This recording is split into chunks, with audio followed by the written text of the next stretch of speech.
უჩხარობენ, იცით რა, მე უკვე პოლიტიკოსი ვარ და არ არის ასე პოლიტიკოსი რო იყო წლები, ხანდახან 10 წლების კი ასაჭირო.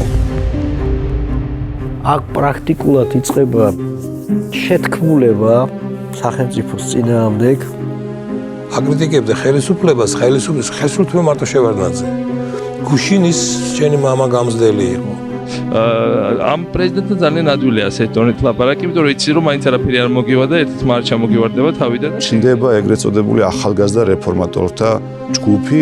პირდაპირ მამას ეძახდნენ შევარდნაძეს. იყო პრობლემები, აი რუსთავიორის ცნობილი თემა, მაგრამ ხელკეტებით არავინ არ შევარდნილა. პოლიტიკა ეგრეა ხან კარგად საქმე ხან ცუდად, მაგრამ ადამიანურ ურთიერთობებზე ამან ზეგავლენა არ უნდა იქონდეს. მისთვის მარცხიანი აღმოჩნდა ის რომ ვიღაცას გაუწია ანგარიში. აი ამ გამონათქვამებში ეს გადაადგეს, ის გადააყენოს, თუ არა და ჩვენ ასე გავაკეთებთ, ქუჩაში გამოვავალთ. ეს ცოტა იმას გავს, რომ არჩევნების ჩატარება არ უნდათ. მე ვფიქრობ, რომ ცუდი იყო ის, რომ მიზურგს უკან მიდიოდა სერიოზული მოლაპარაკებები. ყველაფერი გაკეთა იმისათვის, რომ შევარდნაძისათვის ჩამოეშორებიათ ნუგზარ საჯაია. ეს იმხელა ძალა და დასაყრდენი იყო. ჩამოვიდნენ მაკეინი, სტროპტელბოტი, ჩალიკაშვილი. ედვარდი გაუცდელობს. რა უნდა ამდენ ასეთი რანგის ხალხს ერთდროულად რატო ჩამოდის, რა ხდება? ცნობილი იყო ეგრეთ წოდებული ცხვარი ჭამიას სემინარები, სადაც პრაქტიკულად ხდებოდა კმარას მომზადება. პრეზიდენტი შევარდნაძე გარდაიქმნა დიქტატორ ედვარდ შევარდნაძე. ეხლა ეს პირტიტელა ბიჭი კაცო ჩემთან მოვიდა მოკლე შარვალში. თურმე ამას გაუკეთებია ყველაფერი, ერთი რეფორმა, მეორე რეფორმა, მესამე რეფორმა. თუ იყო გარე ფაქტორები, რომელიც აჩქარებდნენ შევარდნაძის პოლიტიკური არენიდან წასვლას, ეს ფაქტორები მომდინარეობდა რუსეთიდან. ჩემი აზრით დასავლეთმა დატოვა შევარდნაძე მხარდაჭერის გარეშე.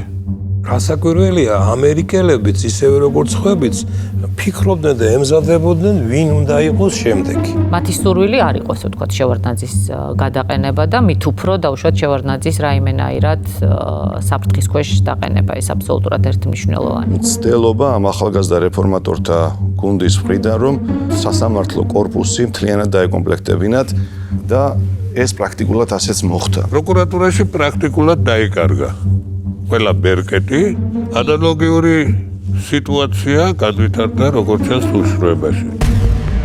რაც გინდა მომხდარიყო, მას არ ქონდა იმის შიში, რომ თვალებში შეეხედა და დალაპარაკებოდა ადამიანს, როგორც გინდა აგრესიული ყოფილიყო ის. განსაკუთრებით ბავშვები ყვიროდნენ რა, ეს მე კმარალებს რო ეძახდნენ. მოვიდნენ ამ მომიტინგეების ხელმძღვანელები და ხალხი ნუ აფაქტურად შემოაცალეს. არაფერი არ გეძება, არ გესვით, არ გეკადროთ, ვინოს სისმელები ვარ, ჩვენ. არ გაგასო, მე არ არის. ჩვენ მამაცი კაცი ბრძანდებით. ვიცი, ჩვენ. როგორი თulis არ უნდა იყო და შეურაცხყოფელიც კი. მე მაინც უნდა მივიდე, იმიტომ ჩემი ხალხია.